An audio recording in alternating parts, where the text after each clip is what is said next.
kind of rehash that a little bit.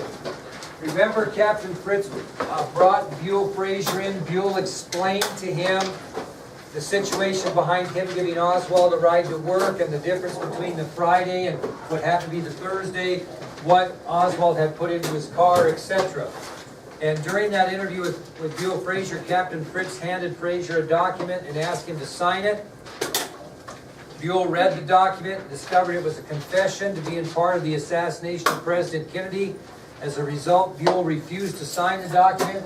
He told Captain Fritz that's something he would never consider and that document in his mind was ridiculous. And according to Buell Frazier, Captain Fritz actually took a swing at him. Frazier blocked the attempt to hit him with his arm and said if he tried that again, he'd find himself in a hell of a fight. Couldn't Fritz get in trouble for that, though? Well, this is 63. It's a good question. A lot different in those days. Really, strong arming a witness was a lot different in 1963 than it would have been today. Okay? So let's continue, and we'll finish up the rest of this day, and then we'll show the video and then continue with the next day. Well, at 10:15 p.m., and we're still on November 22nd, 1963, at 10:15 that night, after he got done interviewing Buell Frazier, Captain Fritz still had really little or no solid evidence against Oswald for what? Shooting the president, okay? Like we mentioned many times yesterday, he had all kinds of evidence in shooting the police officer, J.D. Tippit, but he didn't have anything with Kennedy. I'll give you some examples. Did he have any evidence tying Oswald to the rifle found on the 6th floor? None, zero. Did he have any proof that the rifle belonged to Oswald? None. Did he have any credible eyewitness that put Oswald on the 6th floor of the depository at the time of the shooting? He once had one. Who was that? Howard Brennan. But when Howard Brennan went to the lineup with Oswald, he was so scared for his family, he couldn't identify Oswald as the guy he saw. So he doesn't have any evidence tying Oswald to the rifle. He has no proof that Oswald owned that rifle, and he has no credible eyewitness that put Oswald on the 6th floor of the depository at the time of the assassination. Now, this is kind of the key. The Dallas Police Department really wants to charge Oswald with both the Tippit killing and the assassination of the president by the end of the day. And it's getting tough here because it's 10:15 p.m. Now, they're going to be able to hold Oswald a little bit longer. They don't have to let him go. Why?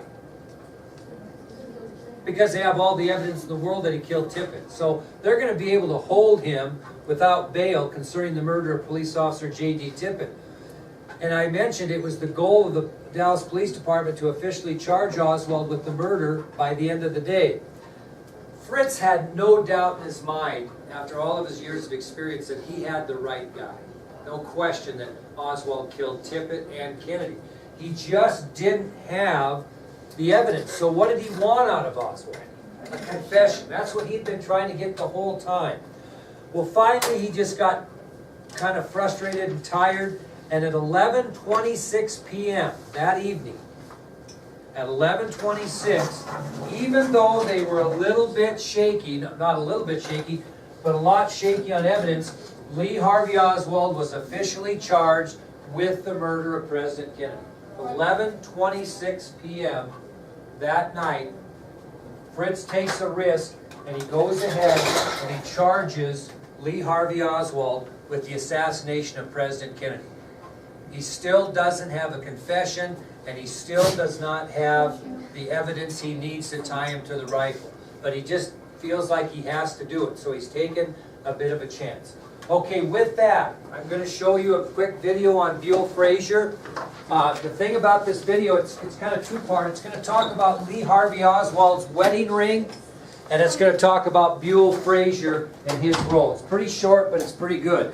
When we get done with this, then we are going to move on to Saturday and as the interrogation continues. Okay, so I'll get this thing booted up here.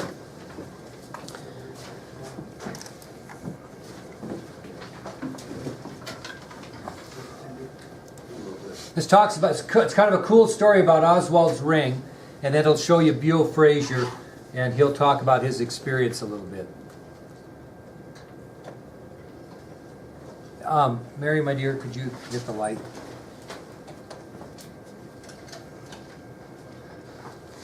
Make a few notes if you see of anything of interest here.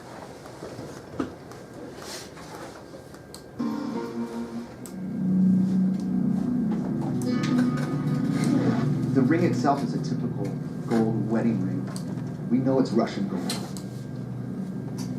It was bought by Lee Harvey Oswald in Minsk, Russia, because Marina and Lee were married in Russia. Lee had defected to Russia. In the early morning hours of Friday, November 22nd, as his wife Marina lay sleeping, Lee Harvey Oswald takes off his wedding ring and goes to his job at the Texas School Book Depository. Marina says that Lee was never seen without his wedding ring. In fact, in Russian tradition, it's bad luck to remove your wedding ring. Almost unbelievably, after 49 years, Lee Harvey Oswald's wedding ring was returned to the family. And it's a fascinating mystery because it's probably one of the most compelling pieces of evidence left behind by Lee Harvey Oswald. In the fall of 1963, the marriage of Marina and Lee Oswald is on the rocks. A lot of people don't remember that Lee Harvey Oswald and Marina Oswald were estranged from each other. They weren't living together. And Lee would come out and visit Marina every Friday.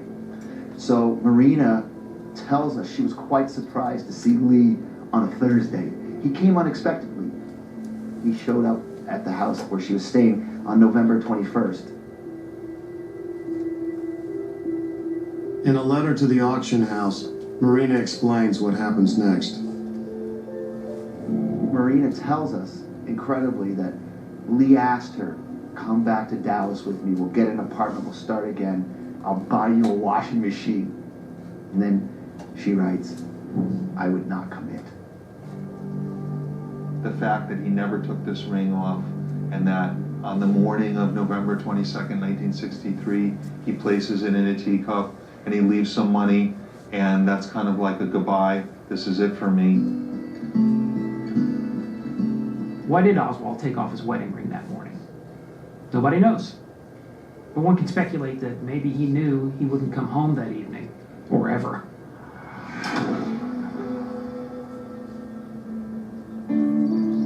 After taking off the ring and leaving most of his money, Lee catches a ride to the book depository with his neighbor and co-worker, Buell Frazier. He met me outside of the back door there on the carport, and we walked to my car, and he got in and on the passenger side. Just when I was opening the car door on the driver's side and I was sitting down, I was talking to him and I glanced over and I caught out the corner of my eye, I caught something laying on the seat, and I said, what's the package? He said, you remember? I told you I was going to bring curtain rods where I can put up curtains in the rooming house where we rented a room. I was running a little late that morning. I usually tried to leave by 7:20, but we didn't get out of there that day until going on 7:30. We made good time. It was a real cloudy, overcast day that day. It was mist and rain, and everything seemed to be normal. Being a Friday, we were very busy because we very seldom ever worked on Saturday. So people were excited about it being Friday, and they had the weekend coming up, and it was just a very typical busy Friday.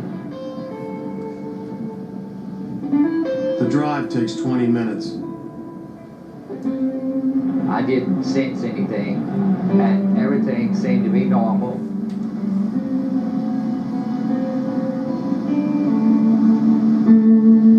When we got to work that morning, we got there about 6 to 8 minutes before 8. I parked the car as normal every morning like I normally did, and so I had time to rev my engine some and try to charge my battery because I've been having trouble with the point sticking. And Lee had waited for me temporarily, and then he saw what I was doing, and he left, went on walking. He got inside, and I don't know where he had gone. But I didn't really look for him. I knew he'd gone into the building, and and he'd be ready to work.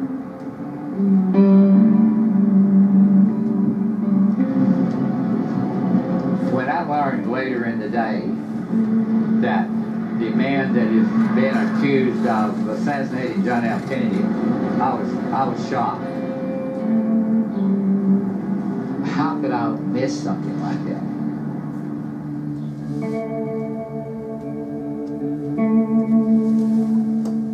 The author William Manchester once wrote, "Those who want to believe that President Kennedy was the victim of a conspiracy have my sympathy.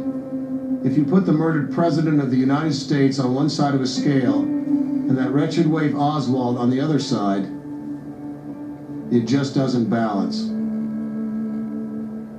It never will."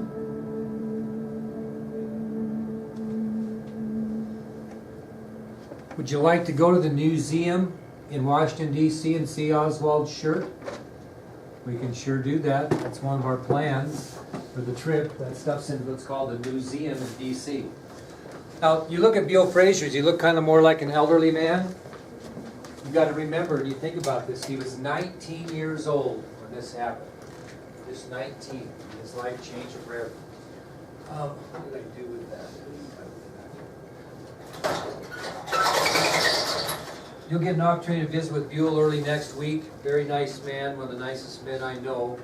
He also, if you would be interested, I'll get some photos made and he'd be happy to sign your own personal signature if you'd like to have that for your collection. He's very good about that as well. So I'll let you know when we're going to do that. I think you'll enjoy that. In the meantime, what I want you to do is I want you to think of a couple of questions you might want to ask him. It doesn't necessarily have to do with the assassination. You can ask him where he grew up. You can ask him lots of things. But I want you all to kind of come up with 2 questions because we're going to spend the period talking to him. I kind of want to explain this now, if I could. If anybody saw this today, this is a Louisville Slugger. Anyway, Buell has been a friend of mine for a lot of years. I thought I knew him pretty well. The last time I went to visit with him in Texas, I found out from his wife, I walked into his house and he had all kinds of baseball trophies, which I didn't know anything about. Buell and his baseball trophies. And after this tragedy in his life, he went to work, a lot of things I'll let him tell you, but he turned out being a very well-respected Little League baseball coach for over 30 years in the area in which he lived. He loves baseball. When Blake Kroger and I went there last year, we took he and his wife to a Texas Rangers game. And every year, since I found out about his love for baseball, I always buy a Louisville Slugger. I put Honors U.S. History on it, and I have all the kids in the class sign the pen. And I'm telling you, you would not believe what it means to that guy. When I went to his house last year, the first thing he did is went and got his bat that we had sent him. And I'll show you a picture of that later with he and his bat from last year. So we'll end up class a little bit early today, and we'll pass this bat around. I'll ask you all to sign the best you can on the handle of this bat. And we will send this off to Buell as another token of our appreciation after he talks to us on the phone. It's kind of a little gift. So remind me to do that if I don't remember towards the end of the period. Very good man. Okay, let's move on then to Saturday, November 23rd, 1963. We are finally done with the day of the assassination and everything that's gone about. So remember, when we talk about Saturday, November 23rd, we're talking about the wee hours of the morning, right after midnight, okay? That's where we're starting. Now, it was kind of interesting because when Oswald was charged with the president's murder, the Dallas police didn't tell Oswald that he had been charged. They didn't tell him. They simply charged him.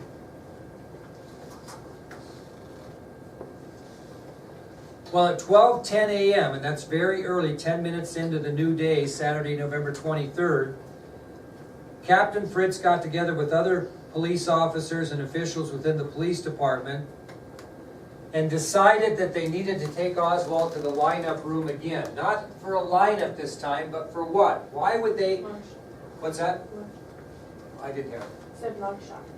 Well, not yet. That's a good guess. Who's just piling up in the 3rd floor of the homicide and robbery and homicide? The media. He finally thinks that they better take Oswald to the lineup room so the press can get pictures of him. They're kind of hoping maybe this will help this unbelievable gauntlet of reporters that's just, piled into that 3rd floor of that robbery and homicide. So Fritz gets together with other officials from the Dallas Police Department. They decide to take Oswald back to the lineup room so the press can get pictures of him. Now, you always gotta give the press ground rules, or they'll just run right over the top of you.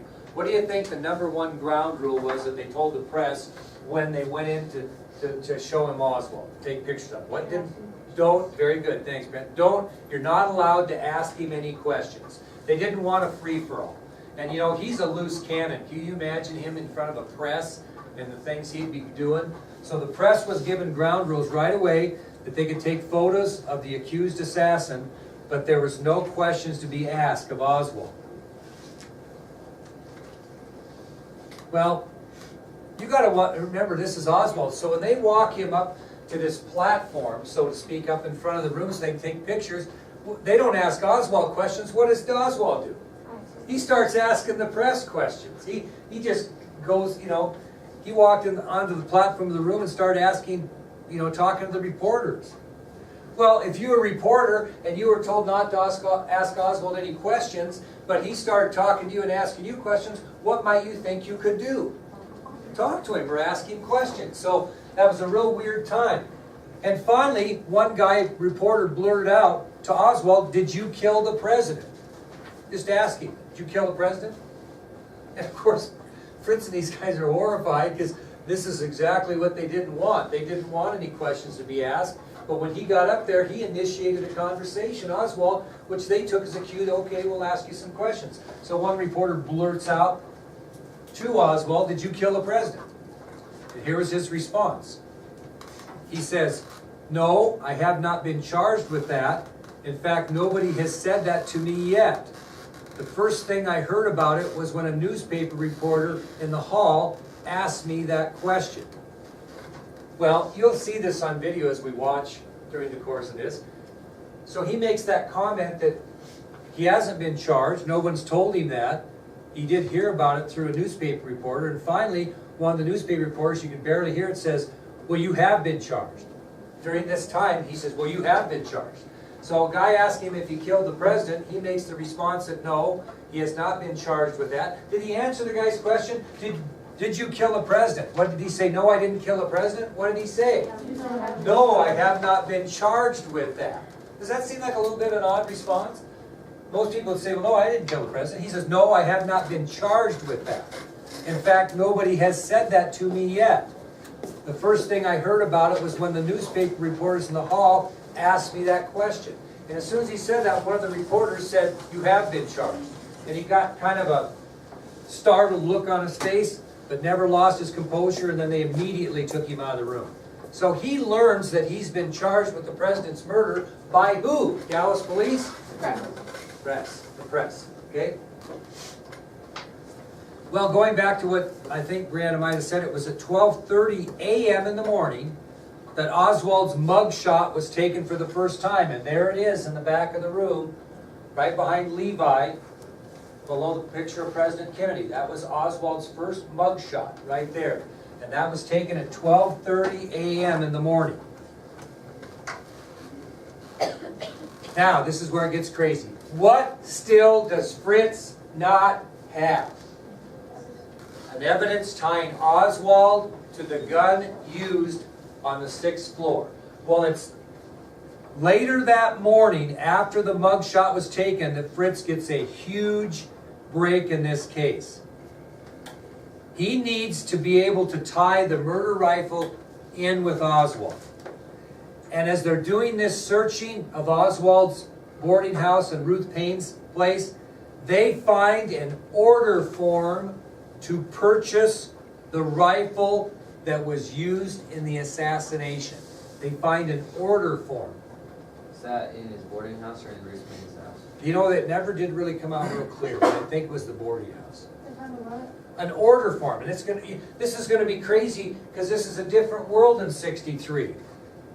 Now, this order form came from a book called The American Rifleman. Okay, this is the February 1963 issue of the American Rifleman. It's kind of like Field and Stream. But in those days, kids, you could order rifles out of magazines. No, absolutely no question. So if you look at the handout I gave you, you will see the order form that was used. And if you see the asterisk on your form, you will see the rifle that he ordered. Okay? So he orders a 6.5 Italian carbine. Look on the handout I gave you, put it on your desk. He orders this rifle right here out of this magazine. Here's the order form right here. In those days, you just fill out the order form. They'll send it to you COD, collect on delivery. You pay for the gun when it gets here. And he ordered this rifle. Now let's take a look at it. How much was that rifle without a scope? $12.88. And how much was the rifle if you included a scope?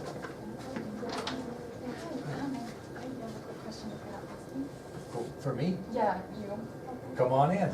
We'll embarrass you. No, it's fine. Oh. But, we're gonna be on Monday, I don't have Thank you. Not a problem. Anyway, he orders this rifle with the scope for $19.95. Now here's the order form. They find this order form, okay? Guess who ordered the rifle? Guess who is on the order form? A. Heidel. Was that his other one? Remember his other? A. Heidel. That was the alias that Oswald was using that they found in his wallet. So the order form clearly showed that the person that ordered the rifle was A. Heidel. That was the alias. Guess who the post office box in which the rifle was being delivered to? He wrote A. Heidel and the post office box where he wanted it sent. Guess who rented that post office box? Lee Harvey Oswald. So he put A. Heidel on the sheet and put his own mailbox, and it was mailed to him